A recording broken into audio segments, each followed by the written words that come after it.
সমগ্র বিশ্বের সর্বকালের সর্বযুগের সর্বশ্রেষ্ঠ মহামানব জনাবে মুহাম্মদুর রাসূলুল্লাহ সাল্লাল্লাহু আলাইহি ওয়াসাল্লামের পবিত্র সিরাত জানার উদ্দেশ্যে এই মাহফিলে আমাদেরকে শরীক করলেন। সেই মনিবের দরবারে শুকরগুজার হচ্ছি। আমরা সকলে পড়ছি আলহামদুলিল্লাহ। প্রিয় ভাই সব, আমরা এসেছি এমন এক মহান ব্যক্তিকে জানার জন্য, এমন এক মহান সত্তাকে জানার জন্য যাকে না জানলে কিছুই জানা হবে না, এবং যাকে জানলে পরে এই পৃথিবীতে মানুষ হিসেবে জন্মগ্রহণ করেছি এর সার্থকতা লাভ হবে। সেটা মুসলমানদেরও যেমন, সেটা হিন্দু খ্রিস্টান বৌদ্ধ যারা তাদের জন্য তেমন, সমস্ত জাতির জন্য আল্লাহ রাব্বুল আলামিন তাকে পাঠিয়েছিলেন। তিনি অন্যান্য নবীদের মতো শুধুমাত্র একটি গোষ্ঠীর জন্য আসেন নাই। তিনি অন্যান্য জাতির মতো, অন্যান্য নবীদের মতো একটা এলাকার জন্য নবী হয়ে আসেন নাই। মুহাম্মদুর রাসূলুল্লাহ সাল্লাল্লাহু আলাইহি ওয়াসাল্লাম এসেছিলেন বিশ্ববাসীর জন্য। সুবহানাল্লাহ। দুনিয়ায় যত নবী আল্লাহ পাঠালেন সমস্ত নবীরা ছিলেন এলাকা ভিত্তিক এবং অঞ্চল ভিত্তিক, ভাষা ভিত্তিক। নবী করিম সাল্লাল্লাহু আলাইহি ওয়াসাল্লাম সম্পর্কে আল্লাহ তাআলা বলেছেন, قل يا أيها الناس إني رسول الله إليكم جميعا। হে নবী, আপনি বলুন, হে মানব গোষ্ঠী, আমি আল্লাহর পক্ষ থেকে তোমাদের সকলের জন্য রাসূল হয়ে এসেছি। সুবহানাল্লাহ। কোন সময়ের জন্য? যখন তিনি এসেছিলেন সেই সময়ের জন্য নাকি? কি বলেন, বুঝতে পারছেন না? নবীজি তিনি পৃথিবীতে এসেছিলেন কিয়ামত পর্যন্ত এই পৃথিবীতে যত মানুষ আসবে সমস্ত মানুষের জন্য আল্লাহ তাআলা তাকে রাসূল করে পাঠিয়েছেন। সুবহানাল্লাহ। এই পৃথিবীতে যদি প্রশ্ন করা হয় মানুষের জন্য সবচাইতে বেশি জরুরি কি জিনিস, তাহলে আপনি কি জবাব দেবেন? এক একজন এক এক রকমের জবাব দেবেন। কেউ বলবেন জরুরি ভাত, কেউ বলবেন রুটি, কেউ বলবেন পানি, কেউ বলবেন বাতাস, কেউ বলবেন অক্সিজেন। কিন্তু মূল জবাব কি? আসল জবাবটা কি? আসল জবাব হচ্ছে এই পৃথিবীতে মানুষের জন্য সব থেকে বেশি জরুরত হচ্ছে রিসালাত, নবুয়ত। কারণ আল্লাহ তাআলা আমাদেরকে সৃষ্টি করেছেন কোন পথে চললে পরে আমরা আল্লাহর নৈকট্য লাভ করতে পারবো। আমরা যে পৃথিবীতে এসেছি, আমাদের কি পৃথিবীতে চিরকাল থাকবো না আমাদেরকে যেতে হবে? জবাব দেন। কার কাছে ফিরে যেতে হবে? সেই যে আল্লাহর কাছে ফিরে যেতে হবে, সেজন্য আল্লাহ রাব্বুল আলামিন আমাদেরকে অন্ধকারে ছেড়ে দেন না, আমাদের জন্য পথের দিশা দিয়েছেন। আর সেজন্য তিনি নবী পাঠিয়েছেন। আদম আলাইহিস সালাম থেকে শুরু করে মুহাম্মদুর রাসূলুল্লাহ, সবাই বলেন সাল্লাল্লাহু আলাইহি ওয়াসাল্লাম, তার পর্যন্ত যত নবী পাঠালেন সমস্ত নবীদেরকে আল্লাহ পাক নবুয়ত দিয়েছেন, নবী করে পাঠিয়েছেন। তাদের কোনো ভুল নাই, তাদের কোনো গুনাহ নাই, তারা সবাই মাসুম, তারা বেগুনাহ। এই নবীদের মধ্যে সর্বশেষ এবং সর্বশ্রেষ্ঠ নবী হলেন মুহাম্মদ রাসূলুল্লাহ সাল্লাল্লাহু আলাইহি ওয়াসাল্লাম।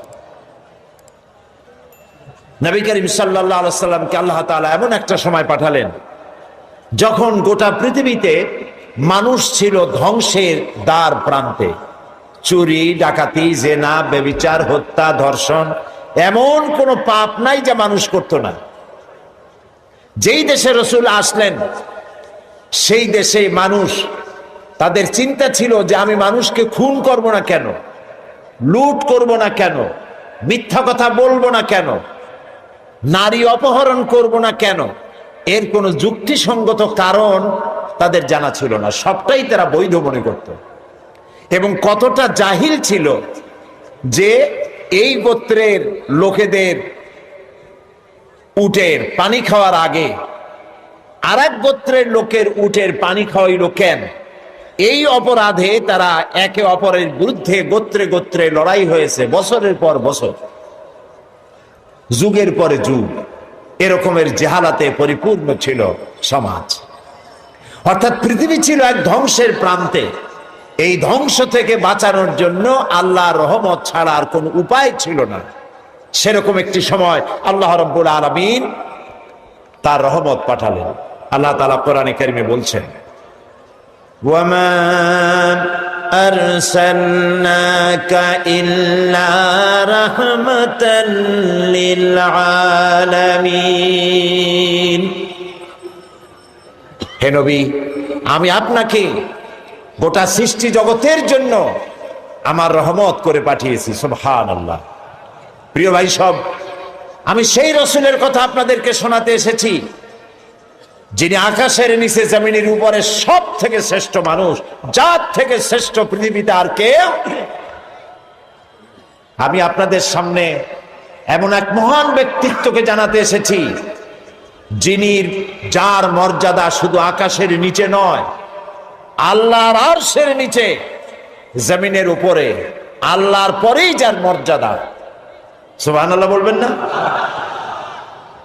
তার সম্পর্কে, তবে তার সম্পর্কে আলোচনা করা আমার মতো আকিঞ্চন, আমার মতো ছোট্ট নগণ্য সামান্য জ্ঞানের অধিকারী কিভাবে এত বড় বিশাল ব্যক্তিত্ব সম্পর্কে আপনাদের সামনে আমি তুলে ধরব।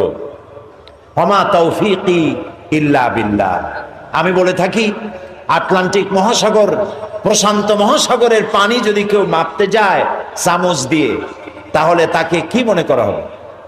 তার সুস্থতা, মস্তিষ্কের সুস্থতা সম্পর্কে চিন্তা করতে হবে। আটলান্টিক মহাসাগরের পানিও হয়তো একদিন চামচ দিয়ে মাপা হয়তো সম্ভব হতেও পারে, কিন্তু নবী করিম সাল্লাল্লাহু আলাইহি সাল্লামের জীবন আলেখ্য, তার পবিত্র জীবন আলোচনা করে শেষ করা যাবে না। সুবহানাল্লাহ বলেন। এই পৃথিবীতে কত রাজা বাদশাহ এসেছেন, কত রঙ্গমঞ্চ তারা তৈরি করেছেন, কত দার্শনিক, কত বৈজ্ঞানিক, কত সাহিত্যিক, কত কবি পৃথিবীতে এসেছেন, কিন্তু মানুষের কাছে গ্রহণযোগ্য আদর্শ নিজের চরিত্র দিয়ে কেউ দেখায় যেতে পারেননি। নবী করিম সাল্লাল্লাহু আলাইহি সাল্লাম এক ব্যতিক্রম ধর্মী মানুষ, আল্লাহ তাকে পাঠাইছিলেন পৃথিবীতে। তার জীবন দুই রকম ছিল না। দুনিয়ার সব নেতাদের জীবন হয় দুই রকম সাধারণত। একটা হচ্ছে পাবলিক ক্যারেক্টার, আর একটা হলো পার্সোনাল ক্যারেক্টার। একটা ব্যক্তিগত জীবন, ব্যক্তিগত চরিত্র, আর একটা মানুষকে দেখাবার মতো চরিত্র। আপনি বলেন আমাকে, পৃথিবীতে এমন একজন নেতার নাম বলেন যিনি বলতে পারবেন আমার শৈশবে, আমার কৈশোরে, আমার যৌবনে, দিনে এবং রাতে আমি যা যা করেছি, আমার বন্ধুরা, আমার ড্রাইভার, আমার চাকর, আমার বাড়ির লোকজন, আমার বউ, আমার বন্ধু, আমার সাথী, তোমরা আমার ব্যাপারে যা দেখেছো সব মানুষকে বলে দাও। পারবে কেউ বলতে? এরকম আসতে বললেন, কথা বুঝতে পেরেছেন কিনা? তাহলে বলেন, এরকম কেউ বলতে পারবে?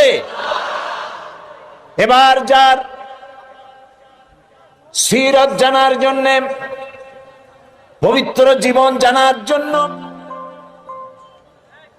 আরামকে হারাম করে মাঠের ভিতরে বিনা বিছানায় যারা বসেছেন, যার জীবনকে জানার জন্য, তার সম্পর্কে শোনাই। আল্লাহর নবী বলেছেন, ও আমার সাহাবীরা, ও আমার স্ত্রীরা, দিনের আলোতে, রাতের আধারে আমার ব্যাপারে যা জেনেছো আর যা দেখেছো সবগুলো খুলে খুলে মানুষের সামনে বলে দাও। রাসূলের জীবন ছিল সূর্যের মতো দীপ্তমান, যেখানে কোনো কালিমা নাই। অন্ধ সূর্যের আলো অনুভব করতে পারে, ঠিক না? সমস্ত মানুষ তার জীবন সম্পর্কে ওয়াকিবহাল। পৃথিবীতে কেউ নাই রাসূলের চরিত্রে কোনো দাগ লাগানোর কোনো কথা বলতে পারে। সুবহানাল্লাহ বলতে ইচ্ছে করে না? আপনারা যে বসে আছেন এখানে, প্রত্যেকটা মুহূর্ত আপনার আমলনামায় নেকি লেখা হচ্ছে। কারণ জিকিরে ইলাহি যেমন ইবাদত, আল্লাহর জিকির করা কি বলেন না কেন? আল্লাহর জিকির যেমন ইবাদত, জিকরে ইলাহি যেমন ইবাদত, জিকরে হাবিবও তেমন ইবাদত। আমরা রাসূলকে স্মরণ করছি, তার আলোচনা করছি। কি মহান ব্যক্তিত্ব, যার জীবনে দুই রকমের কোনো কিছু নাই, সব স্পষ্ট। আল ওয়াদুহু ওয়াস সারাহা, একদম দিবালোকের মতো স্পষ্ট, কোনো বক্রতা নাই। কাফেরেরা চিন্তা করত যে এই লোকটা হইল কেমনে, এভাবে কেমনে হলো? শৈশব, কৈশোর, যৌবন কাটালেন তিনি এই সমাজের মধ্যে, কিন্তু মিথ্যা কথা বলেন না। মিথ্যা ছাড়া সমাজ চলে না, মদ ছাড়া মুহূর্ত চলে না। মদের অন্তত 100 প্রকার নাম ছিল তাদের। মদ খাইতে খাইতে শেষ পর্যন্ত মদের গ্লাস আর জগ বুকে জড়াই ধরে চিত হয়ে পড়ে থাকে। এরকম একটি সমাজে তিনি বড় হলেন। মদের গ্লাস তিনি টাচ করেছেন, হাত দিয়ে ধরে দেখেছেন, জীবনের শত্রুরাও বলতে পারবে না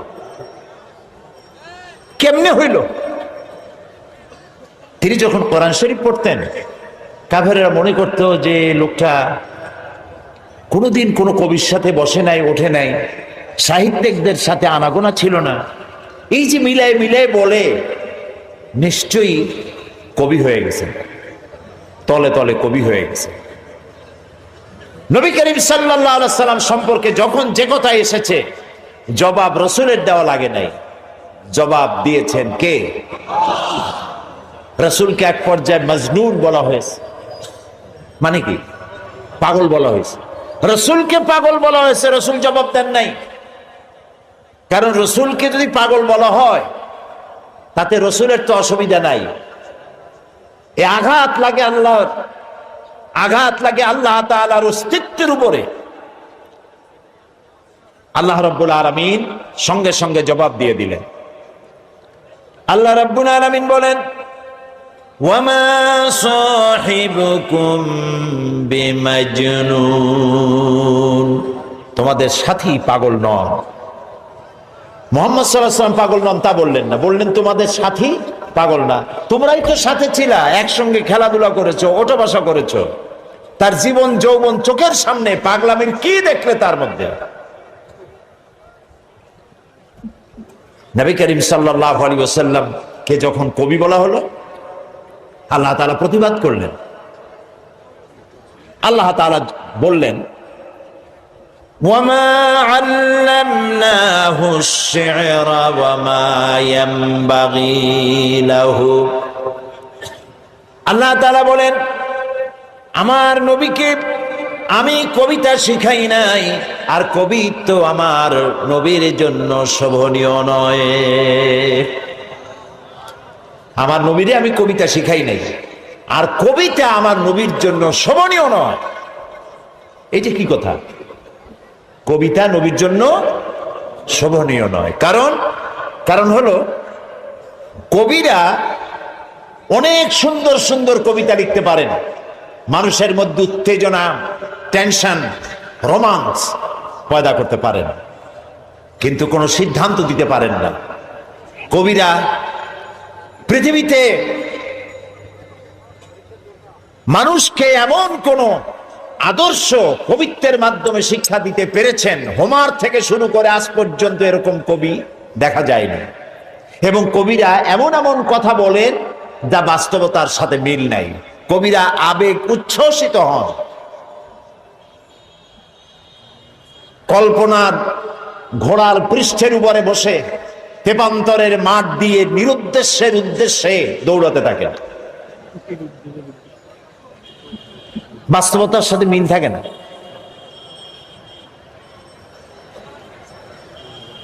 যেমন আমি একটু দেখাই, দৃষ্টান্ত দিলে বুঝতে সুবিধা। কি বলেন? আমাদের জাতীয় কবি কাজী নজরুল ইসলাম, আমি তার জন্য দোয়া করি সব সময়, মনে আসলেই দোয়া করি। আল্লাহ তাআলা তার দোয়াটা কেমনে কবুল করলেন দেখলেন? তিনি বলেছিলেন, মসজিদেরই পাশে আমার কবর দিও ভাই, যেন সকাল সন্ধে মুয়াজ্জিনের আজান শুনতে পাই। দোয়া কবুল হয়েছে? তাও কথা কয় না লোকেরা। ওইখানে বিশ্ববিদ্যালয়ের মসজিদের পাশে তার কবর হয়েছে, সকাল সন্ধ্যা আজান শুনতেছে। ওইখানে আর এক শয়তানের কবরও দিতে চাইছিল। দেখেন, কাজী নজরুল ইসলাম, আমার মন বলে এমন সময় তিনি কলম ধরেছিলেন যখন মুসলমানদের পক্ষে কলম ধরার লোক ছিল না। শুধুমাত্র আল্লাহর নবীর নামে, নবীর শানে যেসব নাত রচনা করেছেন, যেসব গজল কবিতা রচনা করেছেন, আল্লাহ ইচ্ছে করলে এর বদৌলতে তাকে জান্নাত দিয়ে দিবেন। আল্লাহ যেন দয়া করে নজরুলকে জান্নাত দান করেন, আমরা বলি আমিন। নজরুল ইসলামের কথা আনলাম কেন?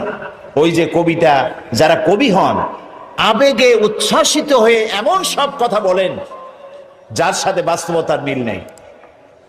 যেমন তিনি এক জায়গায় লিখেছেন, মোর প্রিয়া হবে এসো রানী, দেব খোবায় তারার ফুল। এখন সত্যিই যদি ওনার, যার প্রতি লক্ষ্য করে ইনি কবিতা লিখেছেন, যদি সত্যি ওই মহিলাকে তিনি প্রিয়তমা হিসাবে পেতেন, তো আকাশের তারাগুলি খোবায় দিয়ে দিতে পারতেন। তারপরে তিনি লিখেছেন, জ্যোৎস্না রং আর রং ধরুন রং মিলাইয়া আলতা বানাইয়া তোমার পায়ে পরায় দিতাম। এটা কি উনি পারতেন? পারতেন না। কবিরা সাধারণত আবেগ প্রবণ হন, আবেগে কথা বলেন যার বাস্তবতার সাথে মিল নাই। কবি হাফিজ, নিশ্চয়ই নাম শুনেছেন, পারস্য কবি। তিনি তার প্রিয়তমা সম্পর্কে লিখেছেন। ফার্সি কবিতাটা আমার এখন মনে আসতেছে না। কবিতার অর্থ হচ্ছে যে আমার প্রিয়তমার লাল গালের উপরে যে কালো তিলটি আছে, একটি লাভ স্পট, এই প্রিয়তমার লাল গালের কালো তিলটি যদি আমি লাভ করতে পারি, আমি পাই, তাহলে সামারকান্দ এবং বুখারা আমি আমার প্রিয়তমার জন্য উৎসর্গ করে দিতে পারি। সামারকান্দ এবং বুখারার বাদশা ছিলেন তৈমুর লং। তৈমুর লং এই কবিতা শুনিয়া পুলিশ পাঠাতেছে, ব্যাটার ধরে নিয়ে বলল, হাফিজ তুমি তোমার প্রিয়তমার লাল গালের কালো তিলের জন্য গলায় দড়ি দিয়ে মরো, কিন্তু আমার রাষ্ট্র বিলিয়ে দেওয়ার অধিকার তোমার কে দিল? হাফিজ দেখলো যে সর্বনাশ, আমার তো জীবনই শেষ হয়ে যাবে। কবি মানুষ তো সাথে সাথে কবিতা পাল্টায় ফেললো, বললো, জাহাপানা আপনি তো ভুল শুনছেন, আমার কবিতার শেষের লাইন আপনি কি শুনেছেন? বললো যে তোমার শেষের লাইন তো ছিল সামারকান্দ ও বুখারা, সামারকান্দ এবং বুখারা মিলাই দেবটা ছিল। তিনি বলছেন না, আপনি ভুল শুনেছেন, ওখানে আমার মূল কথা ছিল সেমনকান্দ অখর মারা। তার মানে হলো আমি বলতে চেয়েছি আমার প্রিয়তমার লাল গালের কালো তিলটি যদি লাভ করতে পারি, তাহলে 3 মণ চিনি আর 1 মণ খোরমা বিলাই দেব। আমি কিন্তু আপনাদের হাসির খোরাক দেইনি, চিন্তার খোরাক দিয়েছি। দুনিয়ার সব কবিরা এভাবে আবেগ প্রবণ হন, উচ্ছ্বসিত হন, রোমান্টিক হন। নবী আবেগ প্রবণ হতে পারেন না। নবী যদি আবেগে উচ্ছ্বসিত হয়ে পড়েন, আবেগে আবেগতাড়িত যদি হয়ে যান, তাহলে তো ইনসাফ করতে পারবেন না। নবীজির কাছে হযরত ফাতেমা রাদিয়াল্লাহু তাআলা আনহা এসেছেন, হাতের ঠোসকা পড়েছে, বলছেন, ইয়া রাসূলুল্লাহ, আব্বাজান, কুয়া থেকে পানি উঠাতে উঠাতে দড়ি দিয়া আমার ঘাড়ের উপরে দাগ পড়ে গিয়েছে, আটা পিষতে পিষতে 2টো হাতে ঠোসা পড়ে গিয়েছে, আমার খুব কষ্ট হয়, আমাকে একজন খাদেমা আপনি দিবেন। রাসূলুল্লাহ বলছেন, ফাতেমা, আমি মদিনার এখনো অমুক অমুক গোত্রের খাবার পৌঁছাইতে পারিনি, অমুক অমুক গোত্রের দাবি দেওয়া এখনো মিটাইতে পারিনি, আমি তো তোমাকে খাদেমা দিতে পারবো না। বরং তুমি এক কাজ করো, প্রত্যেক নামাজের পরে সুবহানাল্লাহ 33 বার, আলহামদুলিল্লাহ 33 বার, আল্লাহু আকবার 34 বার, এটা তুমি পড়ো। রাসূল যদি মেয়ের কলিজার টুকরা মেয়ে হযরত ফাতেমাকে না দেখে তিনি থাকতে পারতেন না। একবার রাসূলুল্লাহ বসা মসজিদে নববীতে মুখ মলিন, সাহাবীরা ভয়তে কথা বলতে সাহস পাচ্ছে না। কিছুক্ষণ পর নবীজি উঠে চলে গেলেন হযরত ফাতেমার ঘরে। কিছু সময় পরে বেরিয়ে এলেন হাসি খুশি চেহারা। সাহাবায়ে কেরাম জিজ্ঞেস করলেন, হে রাসূল, এখন তো আমাদের জান ফিরে আসছে, আমরা তো হতাশ হয়ে গেছিলাম, আপনার মুখ মলিন দেখে ভয় তো অস্থির হয়ে গেছে। কি কারণে মুখ কালো ছিল? কেন আপনি অশান্তি ভোগ করছিলেন? আর কিভাবে আপনার শান্তি ফিরে এলো? নবীজি বললেন, সাহাবীরা, ওদের মধ্যে একটু মনোমালিন্য হয়েছিল, আমি কষ্ট পাচ্ছিলাম। ওদের মধ্যে, বুঝতে পারছেন, হযরত ফাতেমা, হযরত আলী, ওদের মধ্যে একটু মনোমালিন্য হয়েছিল, আমি কষ্ট পাচ্ছিলাম। আমি ভেতরে গিয়ে দুজনকে নসিহত করলাম, তাদের মধ্যে এখন আবার আগের মতো হাসি খুশি ফিরেছে, আমি খুশি হয়ে গেছি। ফাতেমা আমার কলিজার টুকরা, যে ফাতেমাকে ব্যথা দেয় সে মুহাম্মদ সাল্লাল্লাহু আলাইহি ওয়াসাল্লামকে ব্যথা দেয়। প্রিয় ভাই সব, যে মেয়েকে এত ভালোবাসেন তিনি, আবেগ প্রমাণ হলে তিনি তো দিতেই পারতেন, তিনি মদিনার বাদশা, প্রেসিডেন্ট। নবী আবেগ প্রমাণ হতে পারেন না, আবেগের বশীভূত হতে পারেন না। এই জন্য আল্লাহ তাআলা প্রতিবাদ করেছেন, ওয়ামা আল্লামনাহু শি'রা ওয়ামা ইয়ানবাগী লাহু, আমি আমার নবীকে কবিতা শেখাই নাই, আর কবিত্ব নবীর জন্য শোভনীয় নয়। নবীর পার্সোনালিটি ভিন্ন। একজন সাহাবী বলেছিলেন, হে রাসূল, রাসূলুল্লাহ বলছিলেন যে তুমি এই কাজটা করলে না কেন? সাহাবী জড়সড় হয়ে গেলেন ভয়তে, বললেন, ইয়া রাসূলুল্লাহ, আমি তো বুঝি নাই, আপনি যদি একটু চোখ দিয়ে আমাকে ইশারা করতেন তাও তো আমি কাজটা করে ফেলতাম। রাসূলুল্লাহ বললেন, চোখ দিয়া ঠারে ঠারে কথা বলা নবুয়তের শান নয়। সুবহানাল্লাহ, সুবহানাল্লাহ। দেখেন না, মানুষের চোখ মেরে কথা বলে, ঠারে ঠারে কথা বলে, নবুয়তের শান এটা নয়। নবীজি যখন কথা বলতেন কারো সাথে, পুরা দেহ মোবারকটা ফিরিয়ে দিতেন, ডান দিকে, বা দিকে, পিছনে। আমরা যেভাবে এরকম কাটপিট করে শুনি, এরকম করতেন না, যাতে যার সঙ্গে কথা বলছেন তিনি যেন কথা বুঝতে পারেন যে রাসূল পুরা মনোযোগী শুনছেন, আমাকে ইগনোর করছেন না। প্রিয় ভাই সব, এক মহাসমুদ্র। রাসূলুল্লাহ নামাজ পড়তেছিলেন, হযরত ওমর রাদিয়াল্লাহু তাআলা আনহু তখনও কাফির, চাইছিলেন রাসূলকে শায়েস্তা করবেন, মারবেন, লাঞ্ছিত করবেন। নামাজরত অবস্থায় দেখে তিনি চিন্তা করলেন, যাক নামাজ পড়তেছে, এখন কিছু কবর না, নামাজটা শেষ হোক, তারপরে আচ্ছা করে। হযরত ওমর বলেন, আমি নবীজের পিছনে দাঁড়িয়ে অপেক্ষা করতেছিলাম নামাজ কখন শেষ হবে, আর তিনি নামাজের ভিতরে তেলাওয়াত করতেছিলেন। তেলাওয়াত যখন শুনলাম, আমার কাছে মনে হলো এই কথাগুলি মানুষের বানানো নয়, নিশ্চয়ই কোন জিন রাসূলুল্লাহকে শিখায়া দেয়। আমি যখন এই চিন্তা করেছি, এত সুন্দর মিলায়া কি করে পড়েন, জেনে শিখায় দিয়েছে, এই চিন্তা যখন আমি করেছি, নবীজি তখন আমার এই কথার জবাব যেন তিনি দিলেন। তিনি পড়লেন, ইন্নাহু লাকাউলু রাসূলিন কারীম। না, এটা কোনো জিন বা অন্য কারো কথা নয়, এটি হচ্ছে মহান বার্তাবাহকের বর্ণনা।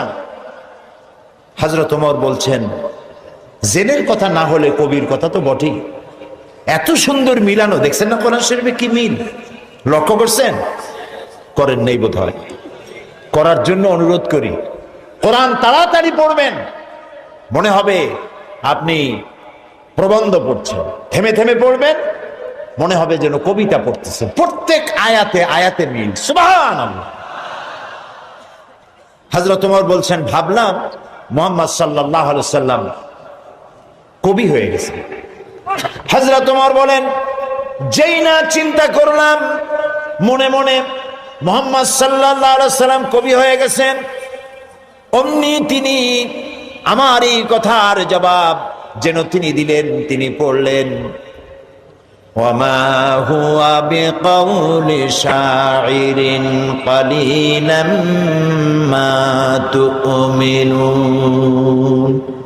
না না, এটা কোনো কবির কথা নয়।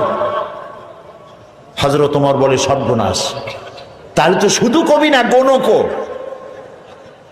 আমার মনের কথা বুঝলো কেমনে? তো জাদুকর হয়ে গেছে, গণক হয়ে গেছে। হযরত ওমর বলেন, যখন আমি মনে মনে চিন্তা করলাম গণক হয়ে গেছেন, অমনি নবীজি আমার সে কথারও জবাব দিয়ে দিলেন। তিনি পড়লেন, ওয়ালা বিকাউলি কাহিনিন কালিলাম মা তাযাক্কারুন। না না, এটা কোনো গণকের কথা নয়, তোমরা খুব কমই উপদেশ গ্রহণ করে থাকো। হযরত ওমর বলেন, আমার মনে হচ্ছিল আমার পায়ের তলা থেকে মাটি সরে যাচ্ছে। কি আশ্চর্য কথা! যা বলি মনে মনে তারই জবাব আসে। নামাজের মধ্যে কি করে বোঝেন তিনি? হযরত ওমর বলেন, প্রত্যেকটি কথার জবাব, মনের প্রশ্নের জবাবগুলি যখন আসতেছিল, তখন আমার চোখের সামনে বিরাট একটা জিজ্ঞাসাবোধক চিহ্ন ঘুরতেছিল। এটা জেনের কথা নয়, কবির কথা নয়, গণকের কথা নয়, তবে এটা কি? যেই না চিন্তা করেছি তবে এটা কি, অমনি নবীজি তেলাওয়াত করলেন, তানজিলুম মির রাব্বিল আলামিন। আল্লাহ রাব্বুল আলামিনের নাযিলকৃত কিতাব। হযরত ওমর বলছেন, আমার মনে হচ্ছিল ঈমান ইসলাম তার শিকড় শুদ্ধ আমার কলিজার মধ্যে ঘেরে বসতেছে। কিন্তু তখনও সময় আসে নাই হযরত ওমরের ঈমান কবুল করার। প্রিয় ভাই সব, রাসূলকে আল্লাহ রাব্বুল আলামিন পৃথিবীতে পাঠালেন এজন্য নয়, তিনি আমাদেরকে মেসাক করা শুধু শিখাবেন, তিনি আমাদেরকে শুধু দাড়ি আর টুপির কথা বলবেন। একটি সমাজ বিপ্লব, একটি রাষ্ট্র বিপ্লব করার জন্য পাঠিয়েছেন। চুরি, ডাকাতি, জেনা, ব্যভিচার, হত্যা, ধর্ষণে ভরপুর সমাজ, এখানে এসেছেন তিনি। এই জাতির উপায়, এ মানুষ বাঁচবে কি করে? এর লক্ষ্য কি, উদ্দেশ্য কি, যাবে কই? আহারে, গরিবদের বাঁচার কোনো অধিকার নাই। গরিবরা শোষিত, নির্যাতিত, নিপীড়িত, নিগৃহীত। বড় লোকদের সব জোর জার, মুলুকতা। আর নারী, নারীর জীবনের তো কোনো দামই নাই। নারী হয়ে জন্মগ্রহণ করাই আজন্ম পাপ। মেয়ে হয়ে জন্মগ্রহণ করেছে, আষাঢ় মেরে মেরে ফেলতেছে। রাসূল এই জিনিসগুলি দেখলেন, নিজের চোখে অবলোকন করলেন। একটা ব্যতিক্রমী স্বভাব দিয়ে তিনি তৈরি হচ্ছেন। লোকেরা লক্ষ্য করলো, এক পর্যায়ে মক্কার লোকেরা রাসূলের নাম ভুলে গেল। নাম ছিল কি? নাম কি? মুহাম্মদ। বলেন নাম কি? সবাই বলেন সাল্লাল্লাহু আলাইহি ওয়াসাল্লাম। মনে থাকে যেন, রাসূলের নাম যখন শুনবেন, যখন পড়বেন, কি বলবেন? ভুলে যাবেন না। লোকেরা নাম ভুলে যেতে বসলো কেন? তিনি পরিচিত হলেন আল আমিন বলে। লোকেরা বলা শুরু করলো, এই ঘটনার জন্য যাও আল আমিনকে বলো, চলো আল আমিনের কাছে যাই, ওই যে আল আমিন আসতেছে। বিশ্বাসী হিসাবে পরিগণিত হলেন সকলের কাছে, বিশ্বাসী, এবং নাম আরো হলো সাদেক, সত্যবাদী। নবীজি যখন মক্কা থেকে হিজরত করে মদিনায় যান, যাওয়ার সময় হযরত আলীকে বলেছিলেন, আলী, আল্লাহ তাআলা অর্ডার করেছেন আমাকে মদিনায় যাওয়ার জন্য হিজরত করে, তুমি আমার বিছানায় শুয়ে থাকো, আর একটা কাগজ কলম নাও, একটা লিস্ট তৈরি করো। হযরত আলী বলেন, আমি লিস্ট দিলাম আমানতে। সেই আমানত যারা রাখছে অধিকাংশ কাফেরের আমানত রাখছে। কার কাছে? মুহাম্মদ সাল্লাল্লাহু আলাইহি ওয়াসাল্লামের কাছে আমানত রেখেছে। কেন? কাফেরেরাও বুঝতো যে সব নেতার পিছনে ঘুরি, এগুলো শয়তানের চাইতেও খারাপ। মুহাম্মদ সাল্লাল্লাহু আলাইহি ওয়াসাল্লামের সাথে বিরোধিতা করি নেতাদের জ্বালায় পড়িয়া। আসলে তার মতো ভালো মানুষ আকাশের নিচে, জমিনের উপরে আর নাই। কাফেরেরাও বুঝতো।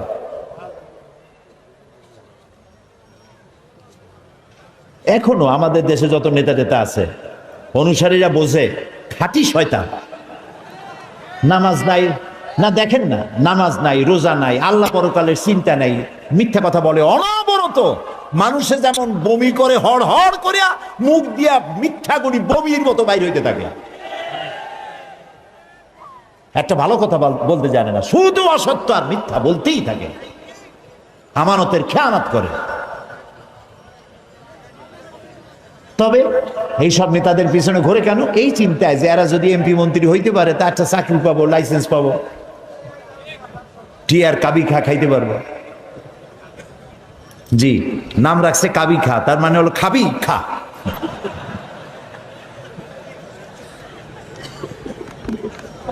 নবী করিম সাল্লাল্লাহু আলাইহি ওয়াসাল্লাম, আপনার আমার জীবন, আমাদের মা বাপের জীবন উৎসর্গ হোক রাসূলের কদম মোবারকের উপরে। সারাটা দুনিয়া ঋণী তার কাছে, তার স্বভাব চরিত্রের কাছে। মুহাম্মদুর রাসূলুল্লাহ সাল্লাল্লাহু আলাইহি ওয়াসাল্লাম এই সমাজে বড় হলেন, বেড়ে উঠলেন, লক্ষ্য করলেন এদের বাঁচাবো কেমনে, উপায় কি? তিনি গারে হেরায় চলে গেলেন। ওটার নাম জাবালে নূর। আমরা গারে হেরা বলি, কিন্তু মক্কা শরীফে যে গারে হেরা কইলে কেউ চিনবে না, চিনবে না। জাবালে নূর, ওই জাবালে নূরে উঠলেন, অনেক উঁচা। আল্লাহ দয়া করে আমাকে একবার ওঠার তৌফিক দিয়েছিলেন, একবার উঠছি। তাতেই তখন তো আমার শরীর টরীর অনেক ভালো ছিল, ভালো মানে মোটা ছিলাম বেশি। উঠতে গিয়ে 3 বোতল পেপসি খাওয়া লাগছে, আর 2-3 দিন উরুতে ব্যথা ছিল। তাহলে চিন্তা করেন কত উঁচা। সেই পাহাড়ের অনেক উঁচায় একটা ছোট্ট জায়গা, একটা রাস্তা আছে একটুখানি, এই সোজাভাবে ঢোকা যায় না, কাত হয়ে কইয়া কাইত আছেন আমাদের দেশে বলে, ওই কইয়া কাইত হয়ে ঢোকা যায়। এবং ওখানে একটা জায়গা আছে যেখানে 2 জন একসাথে নামাজ পড়তে পারে, এরকম একটা গুহা। সেখানে নবী করিম সাল্লাল্লাহু আলাইহি ওয়াসাল্লাম চিন্তা গবেষণা করতে লাগলেন। যেদিন বয়স 40 বছর পূর্ণ হয়ে গেল, আল্লাহ রাব্বুল আলামিন তাকে নবুয়তের মর্যাদা দিয়ে দিলেন। এই নবুয়তের মর্যাদা নিয়ে তিনি নেমে আসতেছেন। ভয় পেলেন। জিবরাইলকে তো জীবনে দেখেন নাই, হযরত জিবরাইলকে দেখেছেন। জিবরাইল বলেছেন ইকরা, পড়ো। তিনি বলছেন যে আমি পড়তে জানি না। আবারও বললেন ইকরা, পড়ো, বলছেন জানি না পড়তে। তৃতীয়বার তিনি বুকের সাথে জড়িয়ে ধরলেন, এমন ভাবে জড়িয়ে ধরলেন নবী করিম সাল্লাল্লাহু আলাইহি ওয়াসাল্লাম ব্যথা পেলেন এবং তিনি পড়তে পারলেন। নেমে এসে স্ত্রী হযরত খাদিজাতুল কুবরা রাদিয়াল্লাহু তাআলা আনহাকে বললেন আমাকে ঢেকে দাও। তাড়াতাড়ি করে চাদর এনে তিনি ঢেকে দিলেন। নবী করিম সাল্লাল্লাহু আলাইহি ওয়াসাল্লামের চোখের মধ্যে ভীর ছাপ। হযরতে খাদিজা ভীত সন্ত্রস্ত হলেন, জিজ্ঞেস করলেন আবাল কাসেম আপনার কি হয়েছে? তিনি ঘটনা শোনালেন। হযরত খাদিজা কি বলতেছেন শোনেন। হযরত খাদিজা বলছেন ইয়া আবাল কাসেম, হে কাসেমের পিতা, আপনার ঘাবড়াবার কোনো কারণ নাই। কোন দুষ্ট জিন, কোন দুষ্ট শয়তান আপনাকে অনিষ্ট করতে পারে না, কারণ আপনি সত্যবাদী। আপনাকে কোন দুষ্ট জিন, কোন শয়তান আপনাকে অনিষ্ট করতে পারে না, কারণ আপনি আত্মীয়তার হক আদায় করেন। আপনি এতিমকে, মিসকিনকে খেতে দেন, আপনি বিধবাকে আশ্রয় দেন, আপনার ক্ষতি কেউ করতে পারে না। হযরত খাদিজা দৌড় মারলেন এবং নিজের চাচাতো ভাই হযরত ওয়ারাকা বিন নওফল, তিনি ছিলেন তাওরাতের জবরদস্ত আলেম, নবীজির মুখে খবর শুনলেন। সবটা শুনে নবীজির মস্তক মোবারকের উপরে চুমো খেয়ে বললেন কুদ্দুসুন কুদ্দুসুন, অতি পবিত্র, মহাপবিত্র ইয়া মুহাম্মদ সাল্লাল্লাহু আলাইহি ওয়াসাল্লাম। আপনার কাছে যিনি এসেছিলেন তিনি কোন জিন নয়, তিনি মহাপবিত্র আত্মা, তিনি ফেরেশতা। যে ফেরেশতা এসেছেন ইব্রাহিম, মূসা, ঈসা, ইয়াকুব, আইয়ুব, সমস্ত নবীদের কাছে যে ফেরেশতা এসেছে, সেই জিবরাইল এসেছিলেন আপনার কাছে। তাওরাতে আমি যা পড়েছি তার সাথে মিল হয়ে যাচ্ছে, আপনি আখিরি জামানার পয়গম্বর। তবে আমার জন্য আফসোস, আমি বৃদ্ধ, এই জাতি আপনাকে খুব কষ্ট দেবে, নির্যাতন করবে। সেদিন পর্যন্ত যদি আল্লাহ আমারে বাঁচায় রাখেন, আমি আপনাকে সাহায্য করব, আপনার সাথে থাকব। প্রিয় ভাই সব, একটা নারী, একজন স্ত্রী পুরুষের জন্য, স্বামীর জন্য সব থেকে উত্তম সাক্ষী দিতে পারে, এর থেকে ভালো সাক্ষী আর কেউ দিতে পারে না। আল্লাহর নবী যখন তার স্ত্রী হযরত খাদিজা রাদিয়াল্লাহু তাআলা আনহাকে যখন দাওয়াত দিয়েছেন, আল্লাহ রাব্বুল আলামিন যখন দাওয়াতের জন্য বলে দিলেন নিকটবর্তী আত্মীয়দেরকে দাওয়াত দাও, সর্বপ্রথম নবীজি গিয়ে হযরত খাদিজাকে দাওয়াত দিলেন, বললেন আল্লাহ ছাড়া কোনো ইলাহ নাই, মাবুদ নাই, তার উপর ঈমান আনো, আর আমি মুহাম্মদ রাসূলুল্লাহ সাল্লাল্লাহু আলাইহি সাল্লাম আখিরি জামানার পয়গম্বর, আমার উপর ঈমান আনো। স্ত্রীর জন্য স্বাভাবিক ছিল, স্ত্রী তো কমসে কম স্বামীরে চেনে, কি বলেন আপনারা, চেনে না? সব মানুষকে আপনি ধোঁকা দিতে পারবেন, সব মানুষকে আপনি চোখে ধুলা দিতে পারবেন, কিন্তু স্ত্রীকে ভাঙিয়ে দিতে পারবেন না, ঠিক কিনা বলবেন? স্ত্রী আপনার জন্য ভালোবাসা দিতে পারে, জীবন দিতে পারে, সব দিতে পারে, কিন্তু ঈমান আনা অত্যন্ত কঠিন। নবীজি যখন হযরত খাদিজাকে ঈমানের দাওয়াত দিলেন, হযরতে খাদিজা রাদিয়াল্লাহু তাআলা আনহা এক মুহূর্ত দেরি করেন নাই, সঙ্গে সঙ্গে পড়েছেন লা ইলাহা ইল্লাল্লাহু মুহাম্মাদুর রাসূলুল্লাহ। জোরে পড়েন লা ইলাহা ইল্লাল্লাহ, লা ইলাহা ইল্লাল্লাহ, লা ইলাহা ইল্লাল্লাহু মুহাম্মাদুর রাসূলুল্লাহ। হযরত খাদিজা বলছেন, ইয়া আবুল কাসেম, আপনি অবশ্যই আল্লাহর নবী। আমার কোনো বিন্দু মাত্র সন্দেহ নাই, কারণ বিগত 15 বছর আপনার সাথে ঘর সংসার করে আপনাকে যেভাবে দেখেছি, কোন সাধারণ মানুষের আচরণ এরকম হতে পারে না, আপনি অবশ্যই আল্লাহর নবী। নবী করিম সাল্লাল্লাহু আলাইহি ওয়াসাল্লাম এই দাওয়াত নিয়ে ছড়িয়ে পড়লেন ময়দানে। তিনি বলেছেন লা ইলাহা ইল্লাল্লাহ। এই কালেমার দাওয়াত কি শুধু মুহাম্মদ সাল্লাল্লাহু আলাইহি ওয়াসাল্লামের ছিল না, সব নবীদের ছিল। দুনিয়ার সব নবীদের একটাই স্লোগান ছিল, কারো মধ্যে কোনো মতপার্থক্য, মতদ্বৈততা হয় নাই, সকলের স্লোগান একটা, লা ইলাহা ইল্লাল্লাহ। এই কালেমার বিপ্লবী দাওয়াত পেশ করেছেন সমস্ত নবীরা। আমরা এই কালেমাটা বুঝি না, না বোঝার কারণেই দুরবস্থা হয়েছে। আমরা শুধু এটারে জিকিরের বুলি বানাইছি। দেখছেন কি কায়দায় জিকির করে, লা ইলাহা ইল্লাল্লাহ ইল্লাল্লাহ, এমন জোরে ইল্লাল্লাহ বলে তাতে কলব থাকলেও পারে, গেলেও পারে। কি বুঝে ইল্লাল্লাহ বলতেছেন, আবার লা ইলাহা ছেড়ে দিয়া খালি ইল্লাল্লাহ করে, এরকমও শুনেছি। শুনছেন আপনারা? লা ইলাহা বাদ দিয়া কতক্ষণ ইল্লাল্লাহ ইল্লাল্লাহ ইল্লাল্লাহ। আশ্চর্য কথা, এটা কি কি বলতেছেন আপনি? ইল্লাল্লাহ মানে তো আল্লাহ ছাড়া, আল্লাহ ছাড়া কি? লা ইলাহা ইল্লাল্লাহ, এই কালেমার দাওয়াত যখন নবীরা দিয়েছেন, হযরতে মূসা আলাইহিস সালাম যখন বলেছেন লা ইলাহা ইল্লাল্লাহ, এই আঘাত লেগে ফেরাউন দরিয়ায় নীলের মধ্যে ডুবে শেষ হয়ে গিয়েছে। হযরত ইব্রাহিম আলাইহিস সালাম যখন বলেছেন লা ইলাহা ইল্লাল্লাহ, নমরুদের গোষ্ঠী সাফ হয়েছে, জুতা পিটা খাইয়া দুনিয়া থেকে বিদায় হয়ে গেছে, ঠিক না ভাই? মুহাম্মদ সাল্লাল্লাহু আলাইহি সাল্লাম যখন বলেছেন লা ইলাহা ইল্লাল্লাহ, তখন আবু জাহাল, আবু লাহাব, উতবা, শাইবা, মুগীরা এ সবগুলির গায়ে আগুন জ্বলে গেছে। কেন আগুন জ্বললো? তারা বুঝছে লা ইলাহা ইল্লাল্লাহর অর্থ কি। তারা বুঝেছে লা ইলাহা ইল্লাল্লাহ মানেই হচ্ছে কোনো ইলাহা নাই, আইনদাতা নাই, বিধানদাতা নাই, শাসনকর্তা নাই, কাউকে মানি না। কে ছাড়া? আল্লাহ ছাড়া। ফেরাউনও বুঝেছে। ফেরাউন বোঝেন? ফেরাউনকে মুসা আলাইহিস সালাম যখন বলেছেন বলো লা ইলাহা ইল্লাল্লাহ, ফেরাউন বলেছে মা আলিমতু লাকুম মিন ইলাহিন গায়রি, আমি তো জানি না যে আমি ছাড়া আরো কোন ইলাহ আছে, আমি তো ইলাহ। তুমি যদি আমারে বাদ দিয়ে আর কাউকে ইলাহ মানো লাআজআলান্নাকা মিনাল মাসজুনিন, কারারুদ্ধ করে রাখবো, জেলখানায় ঢুকিয়ে দেব। মুসা আলাইহিস সালাম ভয় পাইছিলেন নাকি? ভয় পাননি।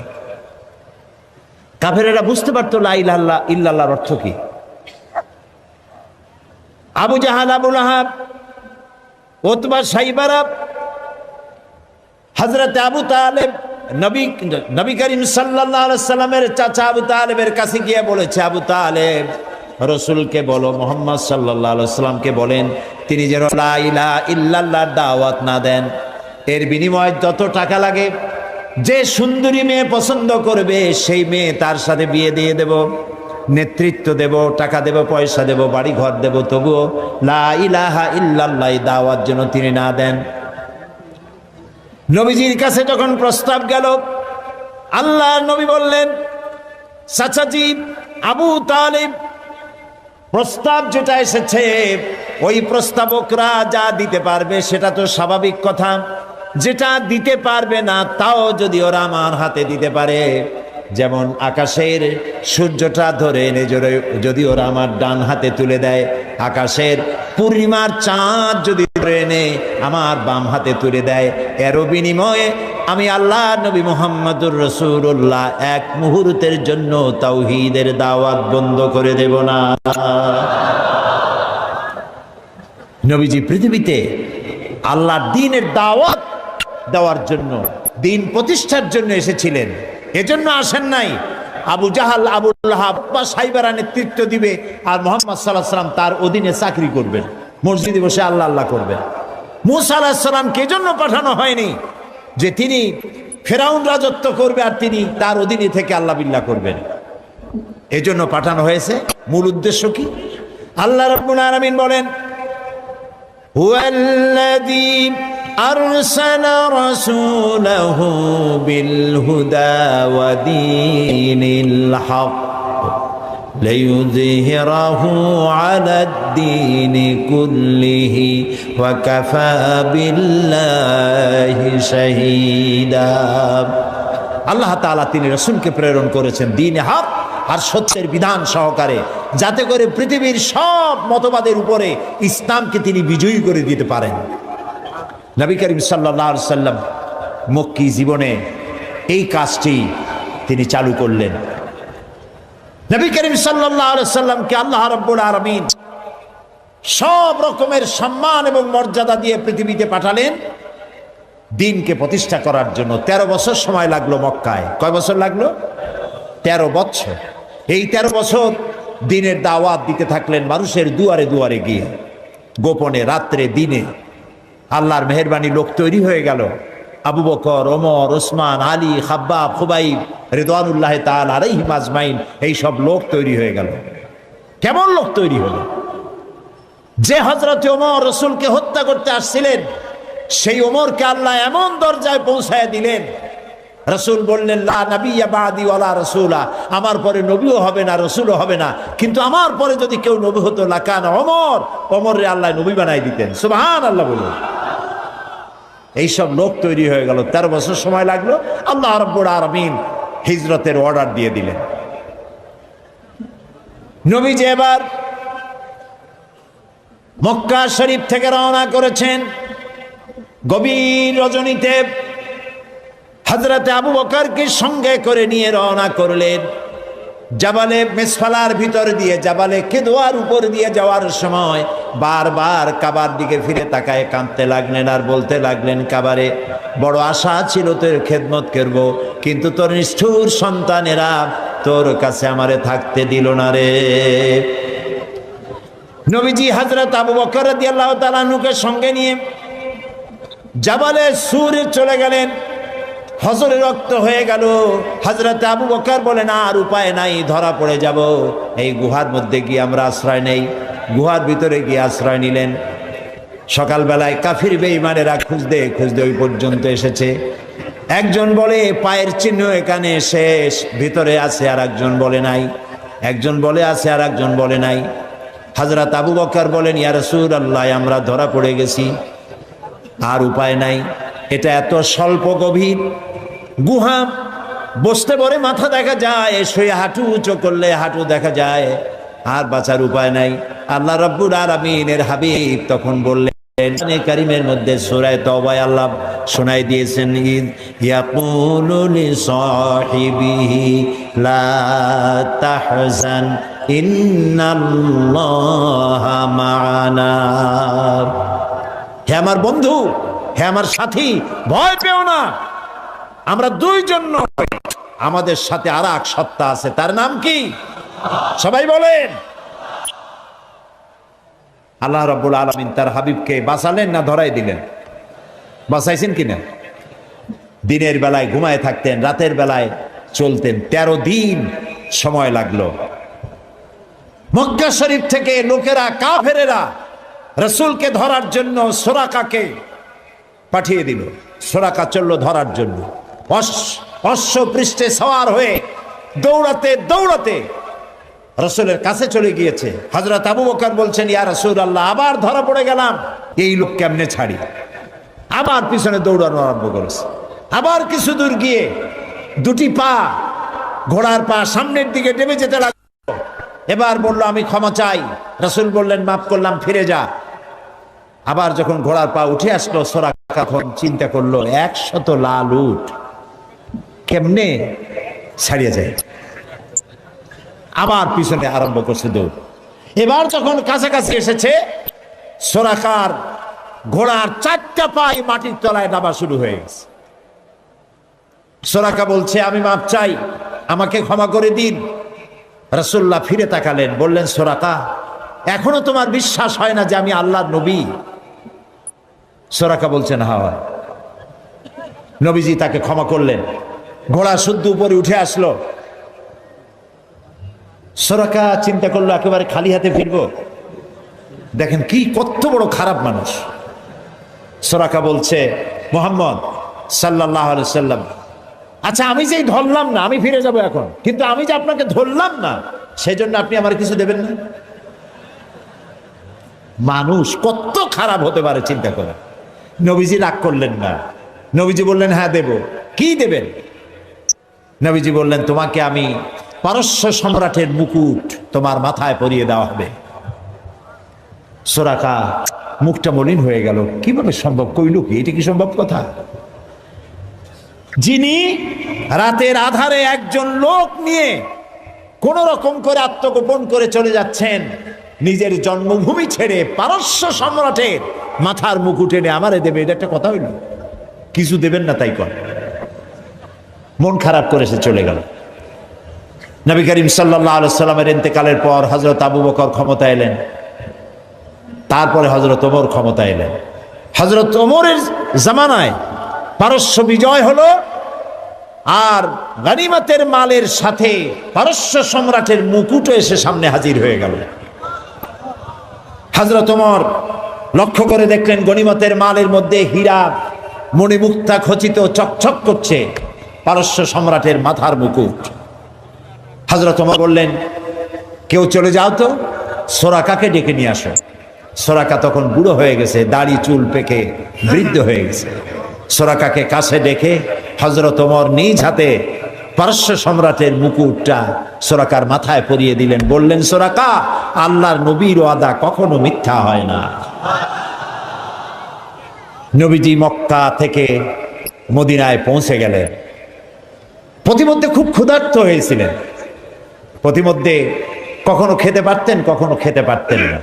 মদিনার কাছাকাছি, বুখারীতে এই বিবরণ এসেছে, কাছাকাছি হয় যখন হলেন, তখন উম্মে মা'বাদ, মা'বাদের মা বাড়িতে ছিলেন একটা ঘরে। আবু মা'বাদ কাজের জন্য চলে গেছে। কতগুলি ছাগল ছিল তাদের।